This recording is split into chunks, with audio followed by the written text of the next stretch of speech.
Hello दोस्तों, welcome to PW only IAS. जैसा कि आप सभी जानते हो, हम सी सेट के कुछ मोस्ट इंपॉर्टेंट टॉपिक्स यहाँ पर देख रहे हैं।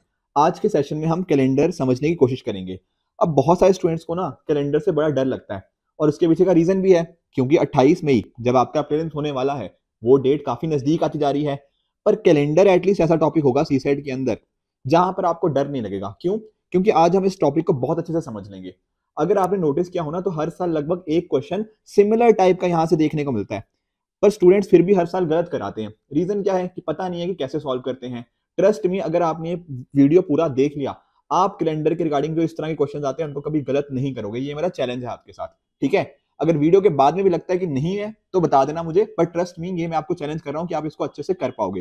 जैसे फॉर एग्जाम्पल इस तरह के क्वेश्चन देखने को मिलते हैं कि सेम कैलेंडर 2009 का कौन से साल में देखने को मिला था। अब देखने में बड़ा टफ है, पर है बड़ा सिंपल। समझाऊंगा कैसे।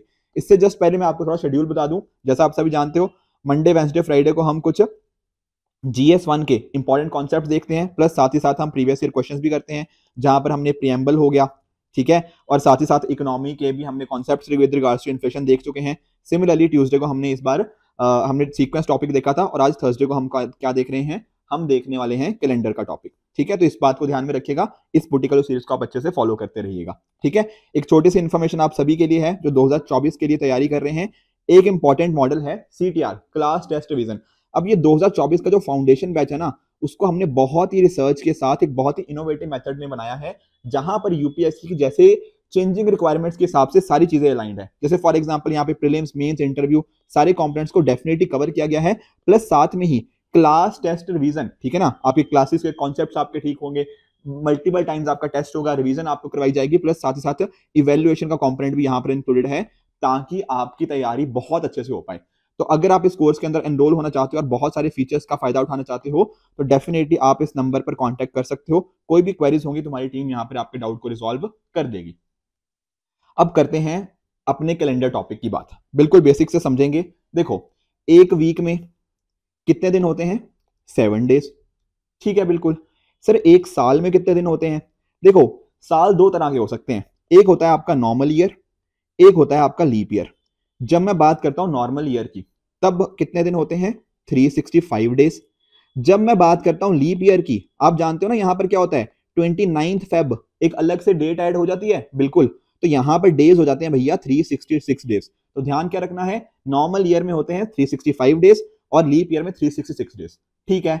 अब अगर मैं आपसे पूछूं कि नॉर्मल ईयर के अंदर वीक्स कितने होते हैं, तो कैसे करेंगे? आप देखो ना, एक हफ्ते में 7 दिन, तो 365 दिनों को अगर हम 7 से डिवाइड कर दें, कहीं ना कहीं हमें नंबर ऑफ वीक्स मिल जाएंगे, बिल्कुल। इसको अगर आप डिवाइड करोगे ना, तो आप रियलाइज करोगे कि 365 को आप ऐसे भी लिख सकते हो 52 इंटू 7 प्लस 1। कहने का मीनिंग क्या? एक साल में हुए 52 वीक्स और उसके अलावा एक दिन एक्स्ट्रा बच गया। Okay sir. तो जब मैं बात करता हूं लीप ईयर की, तो लीप ईयर में कितने होते हैं दिन? 366 डेज। इसको अगर वीक्स में कन्वर्ट करें तो वो तो वैसा ही रहा, 52 इंटू 7 364। इसके अलावा 2 दिन और, क्योंकि एक दिन तो पहले ही से 365 वाला, एक जो लीप ईयर वाला ऐड हो गया। तो इस तरह से आप इसको भी ऐसे भी लिख सकते हो। तो ये बात चलो हमें सर समझ आ गई कि अच्छा, लीप ईयर के अंदर इतने वीक्स होते हैं एंड नॉर्मल ईयर के अंदर इतने वीक्स होते हैं, और डेज भी हम समझ गए। अब किसी को हो सकता है लीप ईयर के बारे में कंफ्यूजन हो कि सर आखिर लीप ईयर क्या होता है। देखो, जब मैं बात करता हूँ ना लीप ईयर, अगर आपको देखना हो कि लीप ईयर कौन सा है, तो सिंपली आप उसको 4 से डिवाइड कर दो। अगर वो नंबर 4 से पूरी तरह से डिवाइड हो जाए, तो आप बोलोगे वो लीप ईयर है। पहला ये एक दो केसेस होते हैं, ये पहला केस है। जैसे फॉर एग्जांपल अब 2024 की बात कर लो, क्या ये 4 से पूरी तरह से डिवाइड होता है? आंसर इज यस, ठीक है ना? आप आखिरी के 2 डिजिट देख लो, क्या वो 4 से डिवाइड हो रहे हैं? बिल्कुल हो रहे हैं। तो अकॉर्डिंगली ये 4 से डिवाइड करता है, तो ये लीप ईयर हो गया। उसके बाद अगला लीप ईयर कौन सा आएगा? 2028। उसके बाद अगला कौन सा आएगा? 2032, फिर 2036, फिर 2040। ये सारे क्या है? लीप ईयर है, ठीक है? एक दूसरा केस भी होता है लीप ईयर का। वो कौन सा होता है? वो होता है with regards to century year. कहने का मीनिंग क्या? जैसे फॉर एग्जाम्पल अगर मैं बात करूं 1700, 1800, 1900, 2000, 2000, ठीक है ना, 2100, अगर इनमें मुझे चेक करना हो कि कौन सा लीप ईयर है कौन सा नहीं है, तब हम ये वाला फॉर्मूला अप्लाई नहीं करते कि उसको 4 से डिवाइड करके देखें। नहीं, हम ये चेक करते हैं कि जो भी ये नंबर है, क्या वो 400 से डिवाइड हो रहा है या नहीं हो रहा, उसको चेक किया था। कहने का मीनिंग है जब सेंचुरी ईयर होता है ना, तो लीप ईयर चेक करने के लिए हम उसको 400 से डिवाइड करेंगे। तो यहां पर आप चेक करो 1700, क्या 400 से डिवाइड होता है? आंसर इज नो, तो ये लीप ईयर नहीं होगा। 1800, ये भी 400 से डिवाइड नहीं होता, तो ये भी लीप ईयर नहीं है। 1900 भी नहीं है। बट 2000 ये लीप ईयर है क्योंकि 400 से ये पूरी तरह से डिवाइड होता है। 2100 भी लीप ईयर नहीं होगा। आई होप ये चीजें आप समझ गए होंगे कौन सा लीप ईयर होता है और कौन सा लीप ईयर नहीं होता। एक एग्जांपल मैं आपको और दे देता हूं, जैसे फॉर एग्जांपल हमारे जो 4th प्राइम मिनिस्टर थे, ठीक है, मोरारजी देसाई जी, इनका ना जो बर्थ हुआ था वो हुआ था 29 फेब 1896 को। ठीक है सर, अगर मैं आपसे पूछूं कि इन्होंने अपना पहला बर्थडे मतलब इसके बाद वाला जो बर्थडे वो कब सेलिब्रेट किया होगा, सोचो। अब पहले तो देखो सर 29 फेब कब आएगी। अब आप लोग सोच रहे होंगे कि सर 1900 में शायद 29 फेब आएगी, पर आप गलत सोच रहे हो। मैंने अभी बताया ना, ये क्या है, सेंचुरी ईयर है। सेंचुरी ईयर को चेक करना हो लीप ईयर है या नहीं है, कैसे चेक करेंगे, हम 400 से डिवाइड करेंगे, पर ये तो डिवाइड नहीं हो रहा। तो कहने का मीनिंग क्या है, 29 फेब 1900 ऐसी कोई डेट एग्जिस्ट ही नहीं करती। तो अगली डेट क्या होगी, 29 फेब 1904। तो दरअसल में मोरारजी देसाई जी ने अपना बर्थडे बनाया था ना, वो 1896 के बाद 1904 1904 में बनाया था। आई होप आप समझ गए होंगे कि लीप ईयर कैसे चेक करते हैं। सिंपल होता है, तो नॉर्मल ईयर होता है, मतलब नॉर्मल ईयर एज इन अगर सेंचुरी ईयर नहीं होता तो 4 से डिवाइड करके देखते हैं, अगर सेंचुरी ईयर होता है तो 400 से डिवाइड करके देखते हैं। इस तरह से आपको पता लग जाएगा कौन सा लीप ईयर है और कौन सा लीप ईयर नहीं है। ठीक है सर, ये बात हम समझ गए। अब मैं और एक आपको एग्जांपल लेके चलता हूं। जैसे आज तारीख क्या है, 30 मार्च 2023, और आज क्या है सर, आज थर्सडे है। बिल्कुल। अब मुझे बताओ एक साल बाद यानी कि 30 मार्च 2024 को क्या होगा, सोचो एक बार। अब यहां पर नोटिस करो ना, यहां पर क्या हुआ, आपके कितने डेज निकल गए होंगे इसके बीच में। Answer is 366 days. क्यों सर, यहां पे 29 फेब भी तो आया इसके बीच में, बिल्कुल आया है। तो कहने का मीनिंग क्या, अब आने वाला साल क्या है, एक लीप ईयर है, 2024 लीप ईयर है ना, क्योंकि 2024 से 29 फरवरी आएगा इसके बीच में, इस डेट के बीच में। तो यहां पर कितने दिन हुए, 366। और 366 को हम कैसे लिखते थे, 52 इंटू 7 प्लस 2, ऐसे ही तो लिखते थे। अब ये 52 इंटू 7 तो चलो ठीक है, ये तो वीक्स की बात हो गया। ये एक्स्ट्रा कितने दिन है, 2 दिन एक्स्ट्रा है ना, तो हम क्या करेंगे, थर्सडे में 2 दिन एक्स्ट्रा कर देंगे। थर्सडे प्लस 2 कितना होता है, थर्सडे प्लस 2 होगा, थर्सडे प्लस 1 फ्राइडे, प्लस 2 हो गया सैटरडे। तो कहने का मीनिंग क्या हुआ, 30 मार्च 2024 को, ठीक है, क्या होगा, सैटरडे होगा। फिर उसके अगले साल में पूछूं 30 मार्च 2025 को। अब ये देखो यहां पर तो कोई 29 फेब नहीं आ रही है, तो नॉर्मल ईयर है। तो यहां पर कैसे वर्क करेंगे, 365 डेज, और यहां पर 365 हम कैसे लिखते थे, 52 इंटू 7 प्लस 1, तो एक्स्ट्रा क्या है, प्लस 1। तो यहां पर भी सैटरडे में प्लस कर दूंगा, प्लस 1 हो जाएगा, संडे हो जाएगा। इसी तरह से मैं आपसे पूछूं 30 मार्च 2026 को क्या होगा, सर इसमें भी तो नॉर्मल ईयर ही है, प्लस 1 ऐड कर दो, तो संडे प्लस 1 हो गया मंडे। ठीक है, तो इस तरह से हम वर्क करते हैं। मैं आपको एक और एग्जांपल लेके चलता हूं, ठीक है। दरअसल में ना आपको भी ये अपना होमवर्क मान के चलो, आपको खुद अपना ट्राई करना है। जैसे फॉर एग्जांपल अपना बर्थडे के साथ ही चेक करना। मैं आपको एक एग्जांपल देता हूं, मेरा एक काफी अच्छे फ्रेंड है, ठीक है ना, तो उनका बर्थडे होता है 25 अप्रैल को। अभी 25 अप्रैल 2023 को ना ट्यूसडे है, ठीक है। अब मुझे बताओ 25 अप्रैल 2024 को क्या होगा। अब आपने नोटिस किया कि सर अच्छा, यहां पर तो बीच में 29 फरवरी आएगी, ठीक है, तो यहां पर हम क्या करेंगे, ये तो लीप ईयर है तो हम प्लस 2 करेंगे, तो Thursday plus 2, sorry Tuesday plus 2 आ गया आपका थर्सडे, ठीक है ना। तो 25 अप्रैल 2024 को होगा थर्सडे। फिर उसके बाद 25 अप्रैल 2025, क्या इसके बीच में कोई लीप ईयर आएगा, आंसर इज नो। तो यहां पर हम क्या करेंगे, प्लस 1 करेंगे, सिंपल, क्योंकि नॉर्मल ईयर है, तो थर्सडे प्लस 1 बना फ्राइडे। फिर 25 अप्रैल 2026, ये क्या होगा, ये भी तो नॉर्मल ईयर ही है, तो फ्राइडे प्लस 1 हो गया, सैटरडे हो गया, ठीक है। उसी तरह से 25 अप्रैल 2027, अभी भी क्या है, ये भी तो नॉर्मल ईयर ही हुआ ऐड, तो सैटरडे प्लस 1 संडे, ठीक है। उसी तरह से 25 अप्रैल 2028, अब क्या हुआ, अब यहां पर तो सर बीच में लीप ईयर आ गया, तो प्लस 2 करेंगे यहां पे, तो संडे प्लस 2 आ गया आपका ट्यूसडे। फिर 25 अप्रैल 2029, ये तो नॉर्मल ईयर है, तो प्लस 1 हो गया आपका, थर्सडे प्लस 1 हो गया, सॉरी ट्यूसडे प्लस 1 हो गया वेडनेसडे। एंड फिर से 2029 के बाद आ गया आपका 2030, प्लस 1 करोगे, ये आ गया आपका थर्सडे, ठीक है। उस तरह से 2031 की जब मैं बात करूंगा तो थर्सडे प्लस 1 आपका बन जाएगा ये फ्राइडे। तो आई होप इस तरह से आप सारी चीजें समझ पाए होंगे कि क्या चीज कैसे वर्क करती है। अब यहां पर एक चीज समझो, ठीक है, तो इस तरह से आप डेट्स तो निकाल लोगे ना कि अगले साल कौन सा डेट होना है, तो आप अपने बर्थडे के साथ में ना ये चीज ट्राई करना, जिसका भी जिस दिन बर्थडे होता है, 11 मार्च होता है, 25 अप्रैल होता है, 30 जून होता है, जो भी आपका डे होता है ना बर्थडे, उसके साथ आप ट्राई करना और कोशिश करना डे फाइंड करने की, क्या आप सही निकाल पा रहे हो या नहीं निकाल पा रहे हो। अब एक चीज यहाँ पे आप नोटिस करना, जैसे फॉर एग्जाम्पल यहां पे नोटिस करो, जैसे फॉर एग्जाम्पल 2025, यहां पर ना 25 अप्रैल 2025 को क्या था, फ्राइडे था, ठीक है। अब 25 अप्रैल 2031 ये भी फ्राइडे है, तो क्या मैं ऐसा बोल सकता हूं कि ये जो 2025 का कैलेंडर है वो 2031 के कैलेंडर का सेम होगा, दोनों कैलेंडर सेम होंगे? क्या मैं ऐसा बोल सकता हूं? द आंसर इज यस, बिल्कुल बोल सकता हूं, क्योंकि यहां पर 25 अप्रैल 2025 को भी फ्राइडे ही था और 25 अप्रैल 2031 को भी फ्राइडे ही है। ठीक है सर, ये बात समझ आ गई। पर एक चीज आप और समझो, यहां पर एक चीज और नोटिस करो, दैट इज कि जो आपका 2023 में, जैसे फॉर एग्जांपल आज क्या है, ट्यूसडे, 25 अप्रैल 2023 को ट्यूसडे है, उसी तरह से 25 अप्रैल 2028 को भी ट्यूसडे है। अब क्या मैं ये बोल सकता हूं कि 2023 का जो कैलेंडर है वो 2028 के साथ सेम है? The answer is no. क्यों? सोचो एक बार, क्यों मैंने नो बोला? देखो खुद सोचो यहां पे, 2028, सर ये तो लीप ईयर है, इस साल में कितने दिन होंगे? 366 डेज हैं। पर 25 अप्रैल 2023, ये 2023 में तो 365 डेज हैं। अब जब एक साल में डेज ही सेम नहीं है, हम कैसे कह देंगे कि वो कैलेंडर सेम होगा? नहीं कह सकते ना। यहां पर तो क्या था, जो 25 और 2031 था, ये तो दोनों नॉर्मल ईयर थे, तो यहां पर बिल्कुल कह सकते थे कि ये बात ठीक है। बट यहां पर जब हम बात करें 23 और 28 की, एक नॉर्मल ईयर एक लीप ईयर है, तो इनको तो नहीं कहा जा सकता। तो आई होप आप समझ गए होंगे कैसे हम चेक करेंगे कि कौन सा कैलेंडर सेम है कौन सा नहीं है, राइट? तो इस तरह से आप वर्क करेंगे।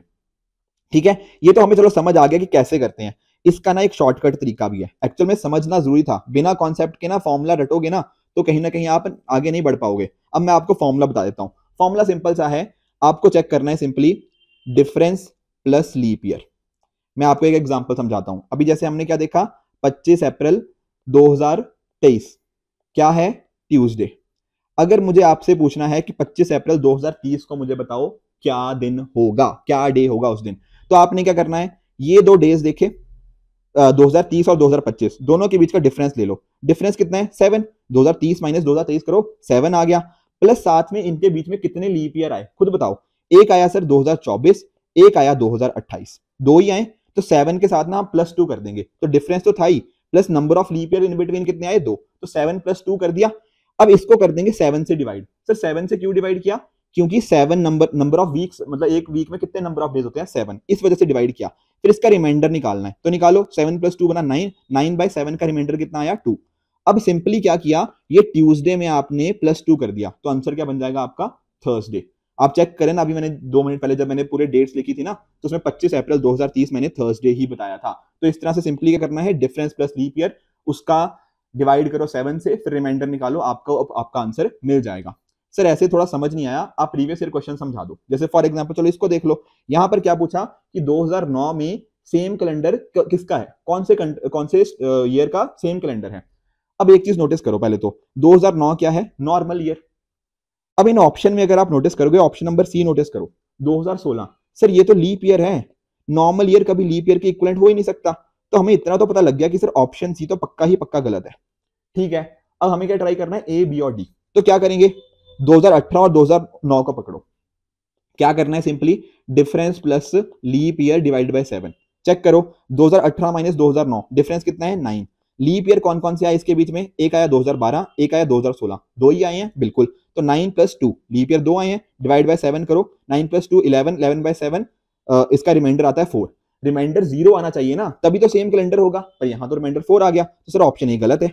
चलो ठीक है, 2017 वाला ट्राई करो, ऑप्शन बी। ऑप्शन बी देख लो, 2017 और 2009 इनको देखो, पहले डिफरेंस निकालो। 17 - 9 8, प्लस लीप ईयर कौन कौन से आ रहे हैं? 2012 और 2016, दो आ रहे हैं लीप ईयर। ठीक है, तो 8 + 2 डिवाइड बाय 7, तो 10/7 का रिमाइंडर कितना आता है? 3। 0 चाहिए रिमाइंडर, तभी कैलेंडर सेम होगा। तो सर ये ऑप्शन भी गलत है। अब देखो, आपने ए बी सी तीनों एलिमिनेट कर दिए, तो आंसर तो आपका अपने आप पहुंच गया। पर फिर भी आप डिस्कस करेंगे ऑप्शन डी को बिल्कुल। यहां पर देखो, दो साल कौन से हैं? एक ईयर है 2009, एक है 2015। डिफरेंस बताओ, 15 - 9, डिफरेंस हो गया 6। इसके बीच में लीप ईयर कितने आ रहे हैं? सिर्फ एक आ रहा है, 2012 वाला। 2016 थोड़ी आ रहा है इसके बीच में, नहीं, सिर्फ 2012 वाला आ रहा है। तो 6 + 1 डिवाइड बाय 7, तो ये क्या बना? 7/7। 7/7 का रिमाइंडर क्या आएगा? 0। तो ये यहां से हमें पता लग गया कि भैया हाँ जी, ऑप्शन डी बिल्कुल ठीक है, क्योंकि रिमाइंडर यहाँ पे 0 आ रहा है, तो 2009 और 2015 का बिल्कुल सेम कैलेंडर है। तो इस तरह से डिफरेंस प्लस लीप ईयर करना है आपने, उसको 7 से डिवाइड कर देना है, रिमाइंडर चेक करना है, रिमाइंडर 0 आएगा तो बिल्कुल सेम कैलेंडर है। ठीक है, तो पहला क्वेश्चन ये हो गया। ठीक है, दूसरा क्वेश्चन आप एक बार खुद ट्राई करो, ठीक है, फिर मुझे नीचे कमेंट्स में बताना कि आप कर पाए या नहीं कर पाए। अब यहां पर ना नोटिस करना, ये पूछ रहा है कि 10 अक्टूबर 2027 को कौन सा दिन होता है। इसका मैं आपको एक चीज बताता हूं, ये पेपर हुआ हमारा कब? 2021 में। एक्चुअल में किस दिन हुआ था? 10 अक्टूबर 2021 को ही हुआ था, ठीक है ना, और उस दिन क्या था? संडे। तो यहाँ पर ना ये तो हमें पता था कि 10 अक्टूबर 2021 को संडे है, क्योंकि उसी दिन तो हमारा यूपीएससी का एग्जाम हुआ है। तो वो एक्चुअली हमें ये पूछ रहा था कि 6 साल बाद 2021 के 6 साल बाद 10 अक्टूबर को क्या डे होगा। तो कैसे करेंगे सर? अरे सिंपल है, डिफरेंस प्लस लीप ईयर देख लो कितना डिफरेंस है। 2027 का पूछ रहा है और 2021 पता है, तो डिफरेंस कितना है? 27 माइनस 21, डिफरेंस बना 6। कितने लीप ईयर आ रहे हैं 2021 और 2027, मतलब 10 अक्टूबर 2021 से लेकर 10 अक्टूबर 2027 में कितने कितने लीप ईयर आ रहे हैं? एक ही आ रहा है 2024। तो 6 + 1 कर दो, ये क्या बना? 7। इसको क्या करेंगे? 7 से डिवाइड करेंगे, तो रिमाइंडर कितना बना? रिमाइंडर आया आपका 0। 7/7 का रिमाइंडर 0 ही आता है। अब 10 अक्टूबर को 2021 को अगर संडे था तो संडे में 0 ऐड कर दो। संडे में 0 ऐड करेंगे तो क्या बनेगा? आंसर संडे ही बनेगा। तो option A is the correct answer. तो क्या करना है सर? अरे बस ये डिफरेंस प्लस लीप ईयर करो, उसको 7 से डिवाइड करो, रिमाइंडर चेक करो, उसको अकॉर्डिंगली डेज में ऐड कर देना है। यहाँ 0 रिमाइंडर था तो Sunday plus 0 is Sunday. Very easy question, hardly 20-25 second का क्वेश्चन है अगर तरीका पता हो। आई होप आप समझ रहे होंगे, ठीक है। फिर सिमिलरली 2022 में भी पूछा गया, थोड़ा सा टफ क्वेश्चन था पर इसको भी मुश्किल नहीं है करना। एक्चुअल में हुआ क्या ना, इन्होंने अरिथमेटिक प्रोग्रेशन थोड़ा सा बीच में ऐड कर दिया, बाकी है बड़ा सिंपल। यहां पर आप नोटिस करो, ये पूछ रहा है जून 2099 में कौन सा दिन संडे होगा। एक्चुअल में आपको समझाता हूं, ये जो 2022 वाला एग्जाम हुआ था ना, ये हुआ था 5 जून को, और 5 जून 2022 क्या था? संडे। तो एसेंशियली ना हमें क्या करना था, यहां थोड़ा अप्लाई करो। मैं ये निकाल सकता हूं क्या कि 5 जून 2099 को क्या दिन होगा? क्या मैं निकाल सकता हूं? सोचो या नहीं निकाल सकता? आंसर इज यस, निकाल सकता हूं। बताया ना, difference plus leap year divide by 7 ही तो करना है। तो डिफरेंस कितना है 2022 और 2099 के बीच में? बताओ। 77 ईयर्स है ना, मतलब अगर माइनस करो इनको सिंपली, 99 - 22 77 हो गया। अब इन दोनों के बीच में मुझे लीप ईयर बताओ, 2022 से लेके 2099 के बीच में कितने लीप ईयर आ रहे हैं? देखो नोटिस करो, 2022 के बाद अगला लीप ईयर कौन सा आएगा? 2024 आएगा। और 2099 से जस्ट पहले कौन सा लीप ईयर आएगा? 2096। ठीक है, 4 से डिवाइड होने वाला आखिरी नंबर यही है। तो पहला टर्म है आपका 2024 और आखिरी टर्म है आपका 2096, क्योंकि इनके बीच में 2022 से लेकर 2099 के बीच में यही सारे लीप ईयर आएंगे। तो यहां पर ना अगर आपको एपी का फॉर्मूला आता हो, दैट इज nth टर्म क्या होती है? a + n - 1 × d। ठीक है, आप सभी जानते होंगे ना, a फर्स्ट टर्म होती है, n number of terms, d होता है डिफरेंस। तो nth टर्म क्या है? nth टर्म है आपकी 2096। फर्स्ट टर्म क्या है? फर्स्ट टर्म है आपकी 2024 प्लस n निकालना है, n - 1 × 4। ठीक है, इसको अगर आप सॉल्व करोगे 96 - 24, ये बना 72 is equal to n - 1 × 4, 18 is equal to n - 1, तो n बन गया आपका 19। कहने का मीनिंग क्या? 2024 से लेकर 2096 तक कितने लीप ईयर हमें देखने को मिले, या जून 2022 से लेकर 99 तक 19 लीप ईयर मिले। ठीक है, अगर एपी के बारे में पता होता तो बड़े आराम से निकाल लेते। तो हुआ क्या बात, वापस आते हैं फॉर्मूला की तरफ। हमने नंबर ऑफ लीप ईयर निकालने थे 2022 से 99 की तरफ, तो वो आए 19 लीप ईयर, और डिफरेंस कितना था? 77। तो 77 + 19/7। आई बात समझ में? ये 77 क्या है? 2022 और 2099 का डिफरेंस। 19 क्या है? 19 नंबर ऑफ लीप ईयर है। तो 77 + 19 क्या बने? ये बना 96। 96 को 7 से डिवाइड करो जरा, और मुझे इसका रिमाइंडर बताओ। रिमाइंडर कितना आएगा? 5। ठीक है ना, 13 × 7 91 + 5, तो 5 यहां पे रिमाइंडर बना। तो एसेंशियली हुआ क्या, 5 जून 2022 को संडे था, 5 जून 2099 को क्या होगा? संडे + 5। संडे + 5 क्या होता है? फ्राइडे। कहने का मीनिंग क्या? 5 जून 2099 को आएगा आपका डे फ्राइडे। पर वो हमसे पूछ रहा है कि संडे कब होगा। अगर 5 जून को फ्राइडे है तो 6 जून को क्या होगा? सैटरडे। तो 7 जून को क्या होगा? संडे। तो आपका आंसर क्या हो जाएगा? 7 जून। ठीक है ना, तो थोड़ा सा टफ क्वेश्चन था। सिंपली यहाँ पे ना ये लीप ईयर जहां निकालना था ना हमारे को, वो नंबर ऑफ लीप ईयर निकालने के लिए हमारे पास अगर एपी पता होती तो निकाल लेते। अदरवाइज आप सिंपल भी देख सकते हो कि 22 से लेकर 99 तक जाना है, कितने लीप ईयर आएंगे बीच में? 24, 28, 32, 36, इस तरह से टोटल आपके पास 17 यहाँ, सॉरी 19 यहाँ पे लीप ईयर देखने को मिलेंगे 2022 से लेकर 99 के बीच में। बाकी सारी चीजें सेम है, बस ये थोड़ा सा लीप ईयर को निकालने के लिए आपको एपी का आइडिया होता तो आप आराम से निकाल लेते। थोड़ा सा टफ क्वेश्चन था, क्योंकि अगर एपी का आइडिया ना हो तो मुश्किल हो सकता है, but otherwise I am very sure ये वाला क्वेश्चन और ये वाला क्वेश्चन तो बहुत इजीली डूएबल थे विद इन 30 सेकंड्स। ये वाला क्वेश्चन थोड़ा 1-1.5 मिनट का था, पर विद प्रैक्टिस आपने, ये आई एम श्योर कि आपने कर लिया होता। ठीक है, तो आई होप आपको एक कैलेंडर का कॉन्सेप्ट ना अच्छे से समझ आया होगा। अब 3 क्वेश्चन हमने डिस्कस करे, तीनों के लिए सेम फॉर्मूला है, difference plus leap year divide by 7। Reminder check करो, उसको अकॉर्डिंगली आप इंप्लीमेंट कर लोगे। ठीक है, तो आई होप आपको आज का सेशन अच्छे से समझ आया होगा कैलेंडर के क्वेश्चन को कैसे आपको इंप्लीमेंट करना है। जो डर लग रहा था ना कहीं वो थोड़ा शायद कम हुआ होगा। और जो 3 क्वेश्चन करे, मुझे डेफिनेटली बताना नीचे कमेंट्स के अंदर कि कितने क्वेश्चन आप ठीक कर पाए। ये वाला क्वेश्चन आई अंडरस्टैंड, थोड़ा प्रैक्टिस चाहिए थी, तो जरूरत क्या है हमें और प्रैक्टिस करते रहने की। जैसा मैंने आपको पिछले सेशन में भी बताया था ना कि प्रैक्टिस करते रहो, आपका प्रीलिम्स डेफिनेटली होगा। ठीक है, तो आप मुझे बताना कितने ठीक हुए कितने गलत हुए, फिर अकॉर्डिंगली उस हिसाब से हम आने वाले सेशंस के अंदर और भी यहाँ पे प्रैक्टिस करते रहेंगे। ठीक है फ्रेंड्स, तो इसी तरह से आप भी अपने एंड पे हार्डवर्क करते रहिए। This it for this video, good bye and good luck.